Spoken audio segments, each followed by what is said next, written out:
Hello दोस्तों।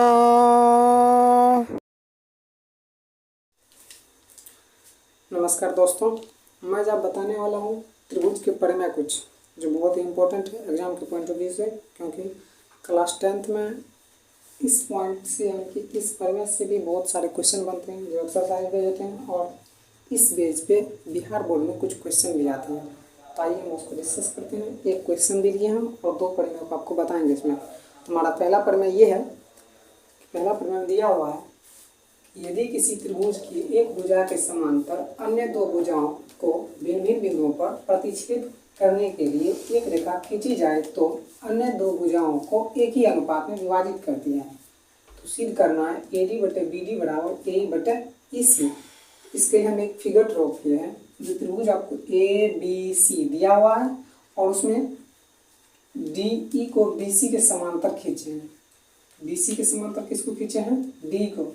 आप इसके ऊपर वाले स्टेप में ये लिख सकते हैं कि त्रिभुज ABC में DE के समांतर BC को खींचे हैं, ये आप लिख सकते हैं यहाँ पे। दूसरा चीज़ हम क्या किए, फिर हम B को E से मिलाए और फिर D को C से मिलाए, और ये जो आपको एक छोटा ट्रायंगल ADE दिख रहा है, इसमें हमने D से AC पर एक परपेंडिकुलर डाले जो कहाँ पर मिला? M पे। फिर हमने EN परपेंडिकुलर डाले हैं AB पे। तो इस पॉइंट को हम यहाँ पर लिखे हैं। इसमें हम लिखे हैं कि BC और DE क्या है? समांतर है। BC और DE क्या है? समांतर का चिन्ह ये होता है। और उसके बाद हमने लिखे हैं कि DM, ये जो DM है ये D हो गया और ये M हो गई। ये DM जो है ना AC पे, इस पूरे पे क्या है? लंबवत है। फिर इसके लिए तो EN जो है ना AB पे क्या लिखे? लंबवत है। आप इतना के लिए बोल सकते हैं और ये पूरा के लिए, क्योंकि एक रेखा इतना तक भी आ सकता है और इसको बढ़ा कर यहाँ तक भी ले सकते हैं, क्योंकि ये परपेंडिकुलर हो गया। अब आते हैं, हमारा पहला दिख रहा है त्रिभुज ADE। ये त्रिभुज दिख रहा है, इसका क्षेत्रफल के लिए ADE का क्षेत्रफल में आप एक त्रिभुज ये दिख रहा है आपको, इसमें से या तो ये एक लंबवत में ये ले सकते हैं, दूसरा में ये लिख सकते हैं। इसके लिए हम लिखें 1/2 गुना AD हम इसलिए लिखे हैं AD, ये हो गया मान लीजिए इसका कंची आधार मान लेते हैं इस त्रिभुज के लिए, छोटे त्रिभुज ADE के लिए ये होगा इसका आधार, और इस पे लंबवत जो डाले हैं हम वो डालें AN। आप इसको भी डाल सकते हैं AE लंबवत में, फिर किसको? DM को। पहले हम इस त्रिभुज को ले रहे हैं तो इस त्रिभुज में हम इसके लिए ये लंबवत माने हैं तो उसके लिए हम लिखे 1/2 गुना DN और EN। फिर आगे हम इसी स्टेप में लिखे हैं जिस प्रकार से है उसी प्रकार से हम लिख सकते हैं ADE बराबर ADE के क्षेत्रफल जो निकालेंगे ADE का क्षेत्रफल वो लिख सकते हैं हम AD 1/2 गुना AD गुना EN। तो हम लिख दिए, हमारा पहला समीकरण ये हो गया, इसके अनुसार से चल रहे हैं। और दूसरा लिखे हम इसी के लिए BDE आपको कहाँ दिख रहा है? BDE ये दिख रहा है आपको, ये बड़ा वाला एक त्रिभुज DBE ये वाला जो त्रिभुज दिख रहा है आपको। तो इस त्रिभुज में तो लंबवत यहाँ डाल सकते हैं, लेकिन हम अगर इस भुजा को थोड़ा सा स्ट्रेच करें, थोड़ा सा बढ़ा करके इससे हम लंबवत फिर क्या डालते हैं? EN। तो उसके लिए हम लिखे हैं DB और इसी पे लंबवत क्या डाले हैं? EN, तो वो लिख लिए। ये हमारा हो गया सेकंड समीकरण। अब हमको इन दोनों में क्या दिया हुआ है? ADE बराबर क्या हो गया? ADE बराबर 1/2 गुना AE। तो एक त्रिभुज ADE को देखिए, ADE में आप एक चीज और देख सकते हैं, जो दूसरा हम लेते हैं DM को। जब हम लंबवत लेंगे DM को तो उसके लिए हमको क्या कहते हैं? आधार कौन सा लेना पड़ेगा? AE। इसीलिए हम इसको भी लिखेंगे 1/2 गुना AE गुना DM ये, तथा फिर देखिए आप DEC को DEC को किसको देख रहे हैं? ये त्रिभुज जो दिख रहा है ये वाला पार्ट, इस त्रिभुज में हम इस भुजा को थोड़ा सा क्या किया? बढ़ा दिए, यहाँ से लेकर यहाँ तक लाए, ताकि हम इस D से इस पर लंब डाल सकते हैं। इसके लिए हम क्या लिखे? DM को एक लंबवत डाल दिए, किस पर? EC पर। EC क्या डाल दिए? लंब डाल दिए। इसीलिए हम लिखे 1/2 गुना EC गुना, क्योंकि क्षेत्रफल क्या होता है त्रिभुज का क्षेत्रफल होता है आपको 1/2 गुना आधार गुना ऊंचाई, ये तो होता है, मुझे तो आपको पता है। इसी बेस पर ये दोनों। अब क्या करना है हमको? ADE आपको कहाँ दिख रहा है? ADE ये दिख रहा है। समीकरण 1 और समीकरण 2 को हम एक दोनों क्या कर दिए? डिवाइड कर दिए।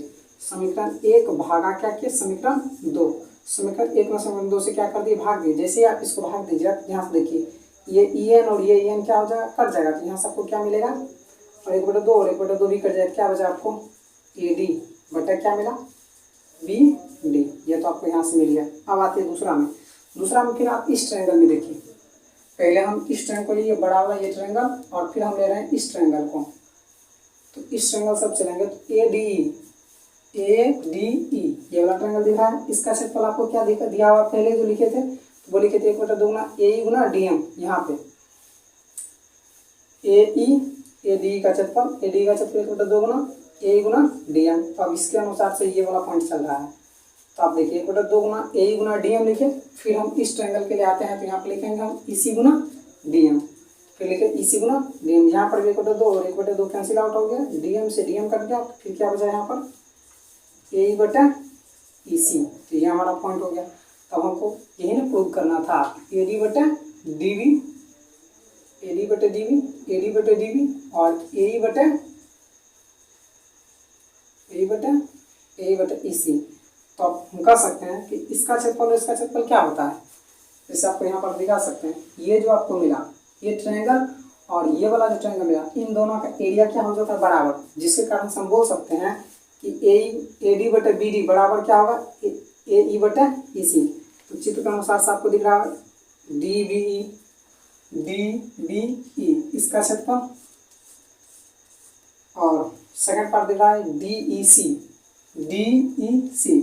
इसका क्षेत्रफल। यानी कि इसका क्षेत्रफल और इसका क्षेत्रफल क्या होता है, बराबर होगा। जब ये दोनों बराबर होता है तो हम बोल सकते हैं ए डी बटे बी डी, ये है बी डी बराबर क्या होगा, ए बटे ई सी। तो ये हमारा यहाँ पर प्रूव हो जाता है। सेकंड क्वेश्चन इसी में एक प्रमेय दिया हुआ था, उस प्रमेय को पूछा कि यदि एक रेखा किसी त्रिभुज के दो भुजाओं को एक ही अनुपात में विभाजित करती है। सेम क्वेश्चन है, क्या बोला, एक रेखा, कोई एक त्रिभुज लेंगे, इसमें बोला एक रेखा जो है किसी दो त्रिभुज को एक ही अनुपात में विभाजित करता है। जब एक ही अनुपात में विभाजित करता है तो यहाँ से आप बोल सकते हैं कि जब ए डी बटे बी डी होता है और बराबर ए ई बटे ई सी होता है। अनुपात जब बोल दिया क्वेश्चन में, जब इतना बटे इतना और इतना बटे इतना होता है तो क्या वह तीसरी भुजा के समांतर होते हैं। तो हम बोल सकते हैं कि ए डी बटे बी डी बराबर ए बटे ई सी। प्रमेय 6.1 से, प्रमेय 6.1 से हम बोल सकते हैं जब ए डी बटे बी डी बराबर ए बटे ई सी हो तो हम बोल सकते हैं यहाँ पर जो एक मान लीजिए डी, इसको मान लीजिए ए बी सी।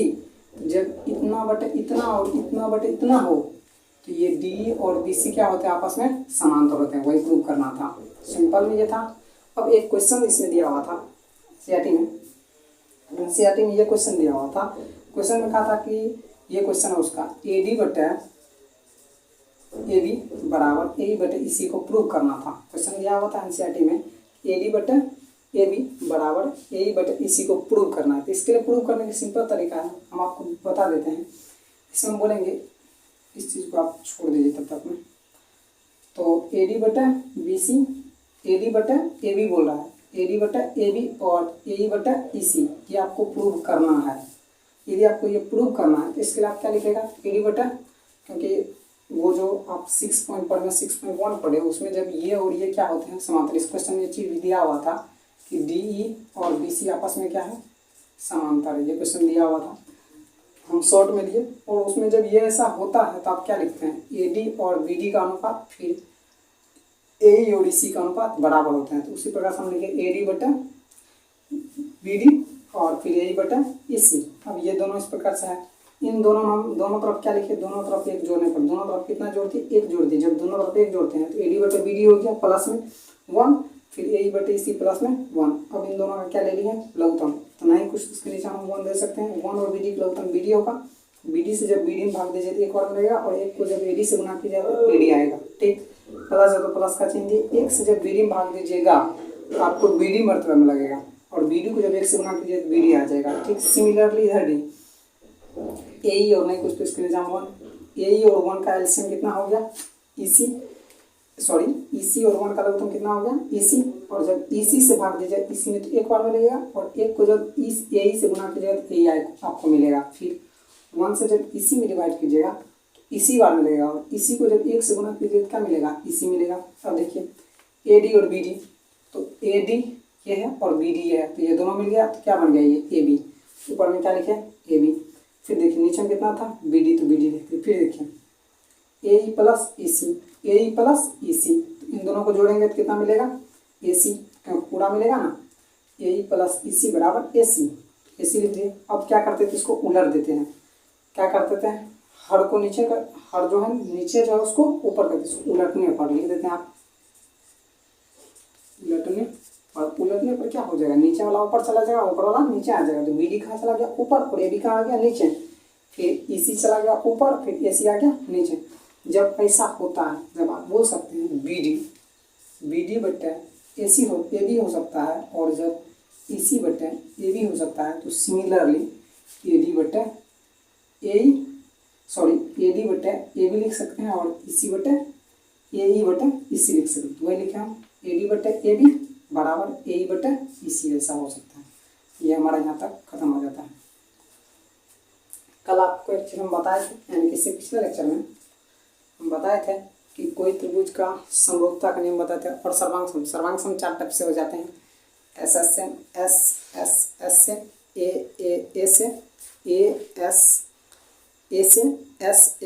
से, ये चीज़ बताए थे आपको इससे पिछले लेक्चर में।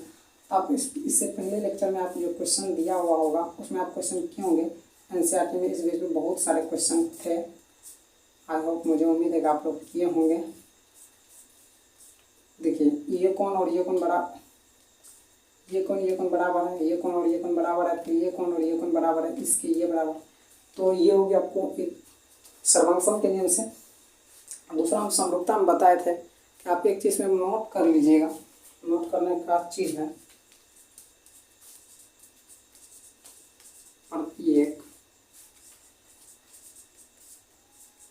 सर्वांग समरूप होते हैं। प्रत्येक सर्वांग समरूप होते हैं, लेकिन आप बोल सकते हैं लेकिन